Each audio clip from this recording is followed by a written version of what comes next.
A Bola Não Para está de volta para você aqui no canal de São Paulo, através da Vivo TV, canal 26 Fibra, site do canal de São Paulo. Acesse aí, canalsp.com.br, tem uma programação muito legal. E também no meu canal no YouTube. Se inscreva no meu canal no YouTube, canal do Fred Júnior. Toda segunda tem o programa Bola Não Para, falando de esporte para você, a partir das 8 da noite, no canal de São Paulo e no meu canal no YouTube. Aqui conversando com o técnico Gilson Kleina, a gente falando sobre esse mercado de treinadores. E Gilson, a gente tem convivido, né? A gente tem percebido também que os técnicos têm reclamado em relação aos garotos da base, que agora é outra onda, os times usarem a base. Agora tem que recorrer à base, tá sem grana, vamos à base. Alguns fazem um belo trabalho e acabam colhendo frutos. A gente vê o São Paulo colhendo frutos agora, Palmeiras colhendo frutos agora. O Santos, que sempre viveu da base, tá tendo uma leva que não é mais aquela leva que tinha vários jogadores. O Santos está tendo dificuldade de reconstrução. Outras equipes pelo país estão tendo dificuldades, e a gente percebe jogadores com problemas de fundamento, Gilson. Às vezes o cara consegue dar um passe, um chute forte, domínio de bola, coisas que o cara deveria ter aprendido na base, e o cara chega no profissional com essas falhas de fundamento e sobra pro treinador, porque ele é tratado como se fosse a joia, né, da coroa, e vai ver, não é tudo aquilo, e aí fala, o treinador não sabe escalar o cara, o treinador não sabe aproveitar o jogador, e vem com... Era toda semana você tinha que trabalhar fundamento. Era obrigação o atleta dominar a bola, saber passar com a perna direita, esquerda, ter leitura de inversão de jogada, bola longa, chute a gol, cabeceio. E hoje a gente sabe que a periodização tática ela está incrementando outro tipo de valências e não tendo mais essa preocupação com a lapidação técnica, que eu acho que isso era do Brasil. O brasileiro sempre se destacou pela qualidade técnica. Eu acho que nós tínhamos que nos preocupar. Se a gente não quer fazer só o fundamento, mas que tinha que mesclar. Eu sou dessa geração ainda que tem que voltar. Eu já estou passando por isso quando eu pego os meninos da base. Eu acho que quando você trabalha com meninos da base, você tem que ver que alguns jogadores estão mais na frente do que o outro. Tem uma palavra que chama maturação. Eu acho que todo mundo acha que agora o jogador da base ele está pronto. Ele não está pronto, ele precisa ainda maturar, ele precisa passar por fases para ele sim dar uma entrega melhor no futebol, quando ele vai no nível de cima. Mas o que acontece? Você pega hoje umas equipes que estão disputando Libertadores, seja quem for, mas do outro lado lá também estão usando os meninos da base. E aí você quer colocar os meninos da base. E aí você vê que os grandes jogadores mesmo, Fred, eles não estão ficando no Brasil. Eles já estão... o treinador brasileiro hoje está conseguindo segurar o atleta até os 16, 17 anos. A formação final está passando para os treinadores estrangeiros. Eles estão fugindo da gente. Então, assim, isso é uma coisa também que a CBF tinha que se preocupar. Agora, assim, o que você quer com a base? Você quer que o menino seja um jogador que vai colocar a tua técnica e vai performar, que a equipe vai crescer durante os anos, ou você quer ser comercial? Vamos colocar o jogador agora para ser comercial. Aí é outra proposta. Então, sabe, aí entram outras situações por trás. E sabe os interesses que tem um menino novo para ver se já faça um grande campeonato já poder vender? E é isso que nós tínhamos que começar a entender. Eu acho que nós tínhamos que segurar o jogador brasileiro mais tempo no país para melhorar esse jogador. Melhorando o jogador vai melhorar o campeonato, vai melhorar a performance e o desempenho. Isso tudo vai desencadear. Então, eu acho que também está numa onda de estar todo mundo querendo usar o menino da base. Às vezes ele não está preparado. Muitas coisas também você vai ver quando voltar a torcida, Fred, é o lado mental, que até agora o menino está entrando, está tendo aquela cobrança interna ali, está tendo a cobrança da comissão técnica dos jogadores. A hora que tiver o torcedor, que a gente sabe que ali muitos jogadores têm dificuldade, porque daí entra a parte emocional, a personalidade do atleta, e aí, de repente, muitos atletas com grandes potenciais podem morrer no ninho. Então, eu acho que tudo isso nós temos que avaliar, ter um pouco de cuidado. Equipes que estão fazendo um grande trabalho, caso do Palmeiras, que vinha ganhando muito, tem que utilizar mesmo. Não tem porquê. Se a tua base estão sendo vencedores, que qualidade tem. O Flamengo também está fazendo muito trabalho. Até na minha época, na Série B, quando eu comecei com 17 jogadores lá, Fred, nós usamos a base, né? Era o Fernando Praz, mas quem estava conosco lá era o Pergorari, era o Vinícius, que está até lá, o Luiz Felipe, que era da base, que foi para o Benfica, o Vitor Luiz, que está aí hoje. Na época, quando ele voltou de Portugal, nós utilizamos. Caio Mancha, Vinícius, Patrick Vieira. Então, nós usamos muito menino da base também. Só que para você saber que vai ter consistência, o resultado tem que estar aliado. Vou dar mais um exemplo do Santos. Todo mundo apostou, não, agora o Santos vai usar a base. O resultado no Brança. Então, tem que estar muito bem alinhado e entender. Vai ser a base, nós vamos usar o ano, vai entender que vai ser muito mais para ter um trabalho de desempenho do que um trabalho de resultado, mas não adianta. Dependendo, no Brasil, ainda mais time grande, não tem essa paciência. E Gilson, a gente conversando com outros técnicos e pessoas que estudam futebol, eu sei que às vezes a psicologia é vista mal vista no futebol, você não, eu sei que você não, coaching, trabalho de coach também não, mas assim, uma avaliação geral é que o jovem, já o menino da base, aquele que tem um pequeno destaque, já vai aparecendo, já faz contrato com fornecedor de chuteira, material esportivo, ele começa a ganhar um salário totalmente desproporcional, ele já vira a solução da família, e ele perde um pouco aquela gana de conquista, né? Aquela vontade de conquistar.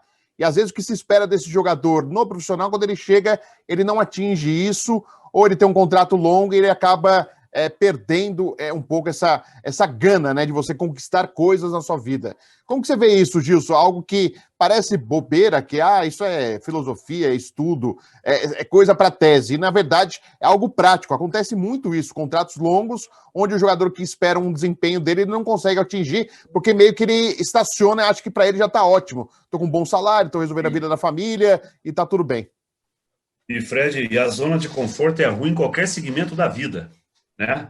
Em qualquer, não é legal. E uma das coisas que deixou o atleta na zona de conforto foram esses contratos longos. Também porque a lei pede isso, né? Senão os clubes perdem também. Mas daí você dá grandes salários e para ele daí a vitória e a derrota parece que daí não tem diferença. Quer ver uma passagem assim, ó? Na minha época, eu não fui jogador de verdade, né, Fred? Eu joguei na base. Mas eu me lembro quando eu ia treinar no Atlético Paranaense ou no Pinheiros, que era um clube aqui que fez a fusão, o Paraná Clube. Sim. Quando nós éramos chamados para fazer coletivo naquela época, você chegava no profissional, você ficava com a chuteirinha na mão, esperando aonde você podia trocar. Mas você estava com um prazer tão grande, falando, meu Deus, eu estou no profissional. Você queria estar ali. Então você entrava às vezes 10, 15 minutos no coletivo, mas para você era o suficiente, porque para você era um ganho. Falou, cara, eu vou ter que lutar, trabalhar. E como você falou, hoje o menino da base já sobe com o mesmo celular, já sobe com a mesma chuteira, né, que às vezes é o mesmo patrocinador, então às vezes é o mesmo empresário, já chega com um salário que ele já tem condição dele sustentar a família, dele poder comprar seu carrinho, pôr seu brinco, fazer tatuagem. Então, assim, inverter os valores. Nós temos que fazer o menino... Na minha época era mais, a gente falava que tinha que estar com fome, né? Chegar com fome. E às vezes a gente chega ali e vê que ele está estagnado, está esperando o quê?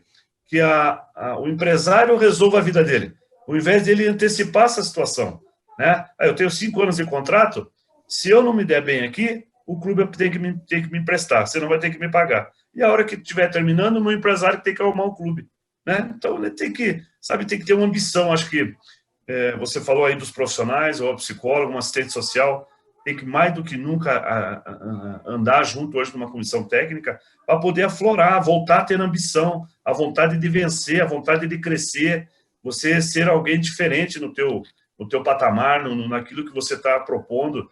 E eu concordo com você. Eu acho que essa geração ela tem muita qualidade, mas está estagnada. E às vezes assim, né, como a gente vem numa situação que a gente precisava ganhar para renovar contrato, ganhar para você ter um bônus, para você ter um prêmio, para você sair para casa satisfeito. Hoje, às vezes, eu vejo que a derrota é o mesmo sentimento do que numa vitória, e às vezes você só tem derrota e não muda a postura e o comportamento. Isso me intriga, me deixa muito chateado, muito preocupado. E sobra para o treinador, né? Não sobra para o jogador, né? Exatamente, porque é você que tem que responder por tudo. É aquilo que eu te falei. Já era difícil para o treinador. A complexidade ela ficou muito maior. Porque assim, né, Fred? Você sabe disso. Acabou o jogo. Teve um jogador que não foi mal, não foi bem. Você tem que proteger naquela fala lá. Agora eu te pergunto, Fred, por que o jogador também não vai lá falar?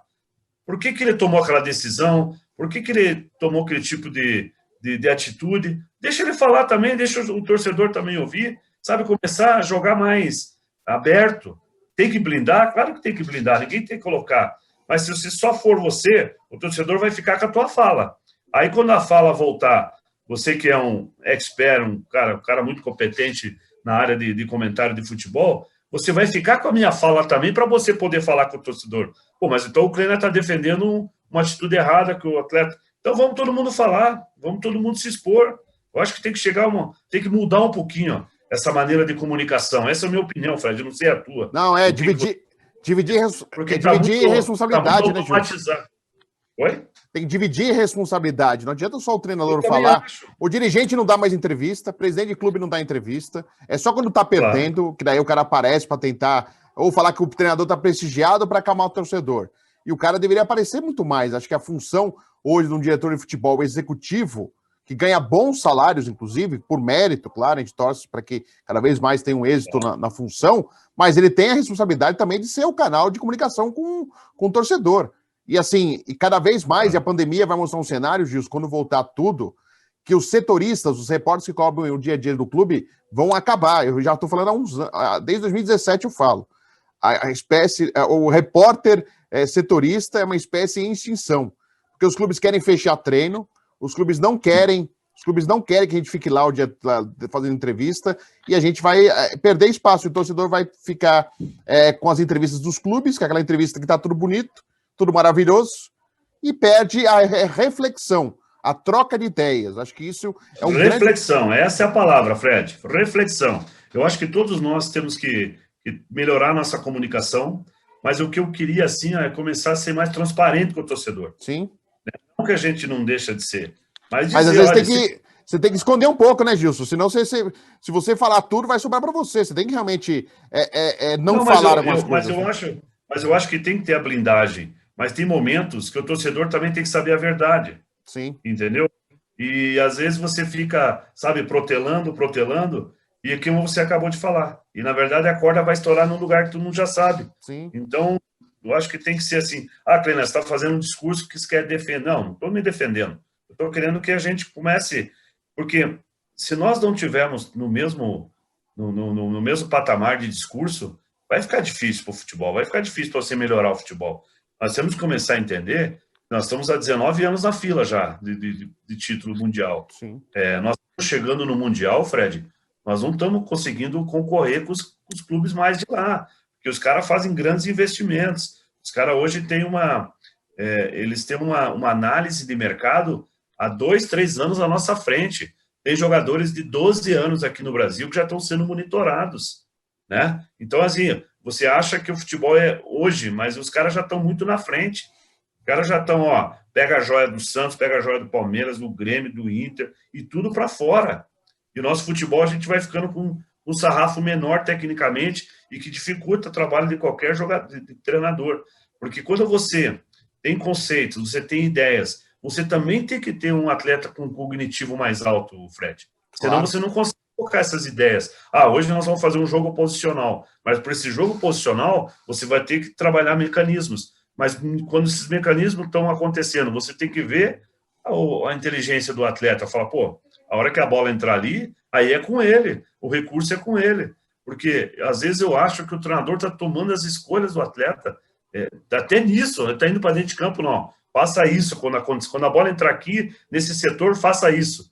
Aí nós estamos tirando toda e qualquer liberdade do atleta e deixando ele mais ainda Cara, eu acho que nós tínhamos que voltar, por isso que eu gosto de alguns clubes assim que dão a liberdade, sabe, para os atletas, principalmente os atacantes, tomar a liberdade de fazer a hora o drible, de dar um chute, de fazer o que o futebol brasileiro sempre foi, né, Fred? Sempre nós tivemos jogadores assim que, às vezes, você ia para um estádio, até você não tinha jogo de gols, mas se tinha jogadas bonitas, você fala, meu Deus, saiu uma falta, fala, cara, aquele cara bate com a mão, aquele cara bate muito bem, aquele cara tem um domínio de bola, ele tem um lançamento, ele tem um drible, ele tem sabe, mexia com a galera. Eu acho que é isso que nós perdemos um pouco e nós temos que resgatar. Há quantos anos, Fred, que nós não somos o protagonista na Europa como jogador? Nós temos o Neymar, que está buscando ali ser o número 1, estou na torcida, sabe, você o Paris Saint-Germain, eu sei que tem outros brasileiros lá, mas eu gostaria de ver o Neymar ser o número 1 do mundo, sabe, valorizar todo o trabalho que foi feito aqui no Brasil. Mas a gente sabe que está mudando muito isso. E quando você chega, uma análise, quando você vai ver as seleções, e você vê que jogadores estrangeiros que não têm tradição nenhuma nos seus campeonatos estão começando a ter o destaque, você pega o Haaland, ele é um norueguês, né? Nunca vi isso, pô. Você vê o da Bélgica, é Lukaku, é o de Bruyne. Então, cara, a gente tem que rever assim, que a gente está perdendo, mas nós estamos perdendo precocemente, que é uma coisa que nós temos que estudar, tá? Nós temos que fazer um embate para a gente segurar mais os nossos jogadores bons aqui, para a gente começar a despontar para o mundo de novo. Gilson Kleina, mais uma vez, prazer falar com você, muito bom sempre conversar com o Gilson Kleina. Sucesso, viu, Gilson? Estou na torcida aí por você. Da mesma forma, Fred, um abração a todos vocês. Espero que seja um programa aí que vai dar muita repercussão e de grande valia. Te respeito e te agradeço desde já o convite. Sucesso também para vocês. Agradecendo o técnico Gilson Kleina, o convidado de hoje do programa Bola Não Para, que volta semana que vem falando de esporte para você. Até a próxima!